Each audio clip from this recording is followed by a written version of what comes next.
গাজা সিটির এক ভবন থেকে কমপক্ষে ৪৫ লাশ উদ্ধার করা হয়েছে। সোমবার ১৫ ডিসেম্বর ফিলিস্তিনি নাগরিক প্রতিরক্ষা কর্মীরা লাশগুলো উদ্ধার করে।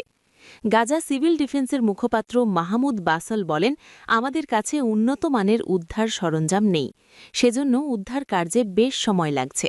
এখন যেভাবে কাজ এগোচ্ছে, এতে পুনরুদ্ধার কার্যক্রম শেষ করতে আরও ৩ বছরের মতো লাগতে পারে। ওই ভবনের ধ্বংসাবশেষ শেষ যাদের উদ্ধার করা হয়েছে তার এক স্বজন আবু মোহাম্মদ সালেম বলেছেন, মনে এতটুকু সান্ত্বনা যে তাদেরকে আমরা দাফন করতে পারছি, জানতে পারছি যে কোথায় তারা সমাহিত হচ্ছেন। আমরা আমাদের পরিবারের শেষ মানুষটি পর্যন্ত উদ্ধার করতে চাই। সবাইকে আমরা দেইর আল বালাহের কবরস্থানে দাফন করতে চাই। উল্লেখ্য, এখন পর্যন্ত গাজা যুদ্ধে অন্তত ৭০,৬৫৪ ফিলিস্তিনি নিহত এবং ১,৭১,৯৯৫ জন আহত হয়েছে।